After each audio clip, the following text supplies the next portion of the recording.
Donald Trump has reshaped the entire structure of the global economy by moving the focus of the United States from free trade into isolation policies. This is something that the US did not experience in almost around 100 years.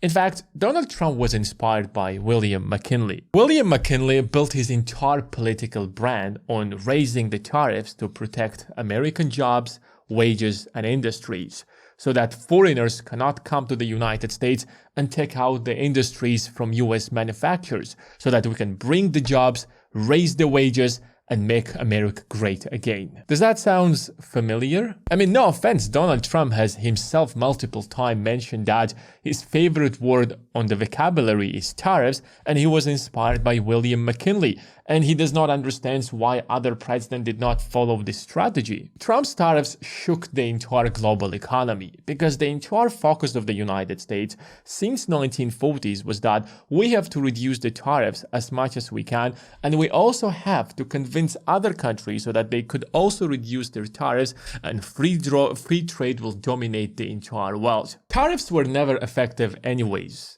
There were times where tariffs were the main source of government's revenue back in the days, but the US back in the days did not have payroll tax and income tax. And if you think that we can get rid of the income tax and replace it with tariffs, then you are delusional. America imports around $3.2 trillion worth of goods alone.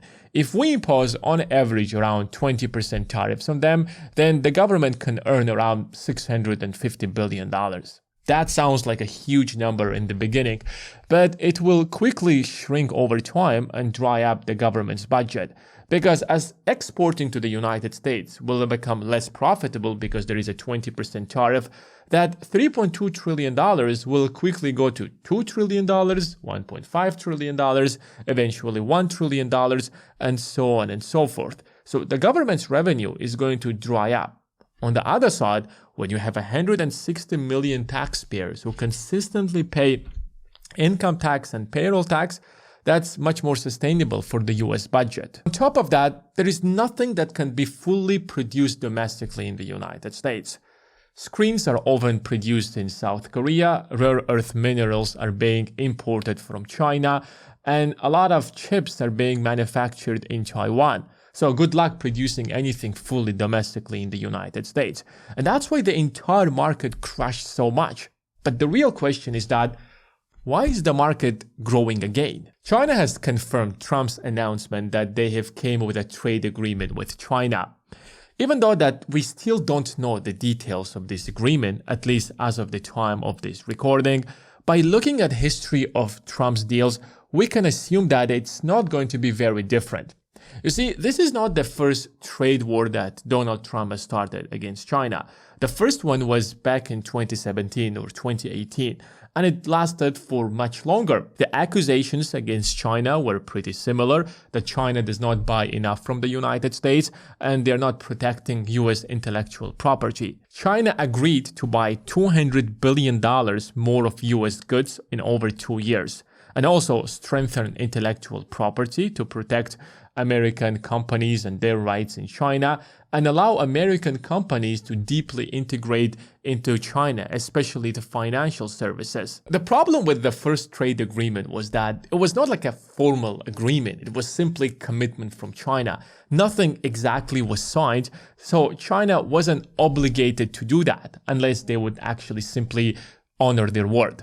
Secondly, China was already the largest trading partner of the United States, and as Chinese economy began to grow, they kept buying more from the United States. At the end of the day, they did not fill this commitment, and secondly, yes, they actually bought slightly more from the United States. But that was already the trend of China buying from the United States, that every single year they would slightly buy a bit more from the US than they did from previous years. So even if Trump did not start this trade war against China, even if he did not impose those high tariffs, China would have done that anyways. Secondly, many analysts believe that the Fed is about to cut the interest rates, even though that it seems not like that entirely. You see, the Fed has a very long history of sending mixed signals to the market because the Fed understands its power. It knows that the market is going to react accordingly. So it wants to send those mixed signals. On one side, people think that the Fed will cut the rates. On the other side, people do not understand what the Fed is planning to do.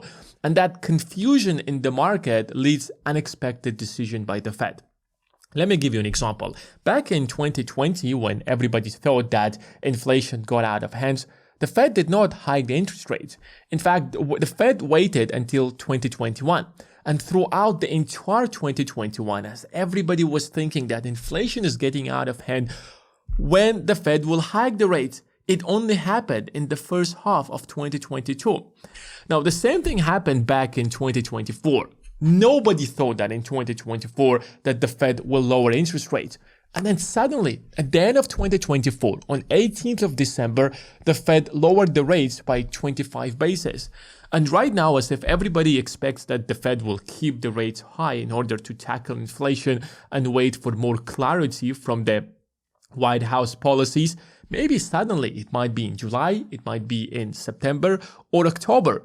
And because we know the history of the Fed, the market overall has this positive reaction that cut rates are coming for a fact, and that will create a lot of easy money for the market, which has the potential to boost the stock market. And investors are simply preparing themselves to capitalize on this opportunity. But here's the biggest mistake that most people usually make. If you buy a farm, do you get a quote next week? Do you get a quote next month? If you buy an apartment house, do you get a quote next week or month? No, you look at the apartment house or the farm and you say, I expected it to produce so many bushels of soybeans and corn, and if it does that, it meets my expectations. But they buy a stock and they think if it goes up, it's wonderful, and if it goes down, it's bad. We think just the opposite. When prices began to rise, that will attract a lot of people because it creates this kind of an environment that people start believing that the market will continue to grow.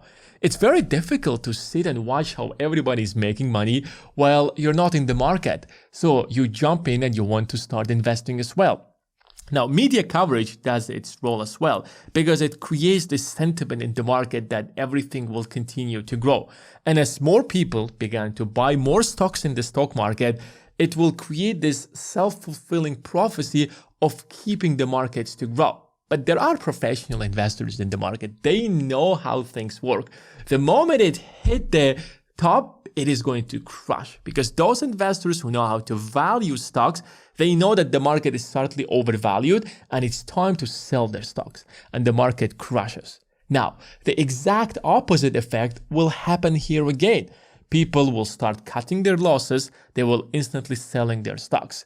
That will be followed by the negative media coverage that will keep threatening people that the stock market could crash further. And to minimize your losses and be on the safe side, you start selling your stocks. Now, selling stocks will create the self-fulfilling prophecy of crushing the market further. The best example I can give you is Bitcoin. Every time everyone is excited about Bitcoin, the Bitcoin price starts growing dramatically. And then when it grows by 300%, 500%, then the people who bought Bitcoin initially, or the people who know how the market works, they start massively selling.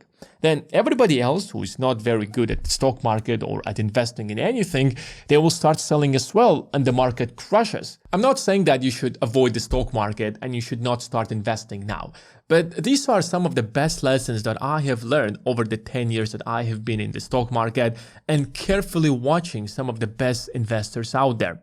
Number one, fortunes are made when the market crashes. Fortunes are never made when the stock market is growing. If you have a temperament that when others are fearful, you're going to get scared yourself, you are not going to make a lot of money in securities over time in all probability. Yes, when the market is growing and you hear the news that some people made a fortune, but they made it because they took action when the market crashed, not when the market is growing. The market is growing is simply a result of what they did when the market is crashed. Yes, you can still invest and you can still make some money if you're smart about it, but you're not going to make a fortune out of it. Secondly, prepare yourself for the next opportunity. And if you look at the history of the market, it consistently fluctuates. There are huge market crashes and then there are like small market crashes. So the market will crash anyways. It doesn't matter what happens.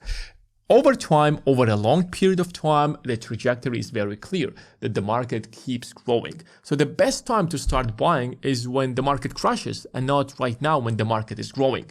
But here is one thing that you have to keep in mind, and this is the third thing that you have to keep in mind.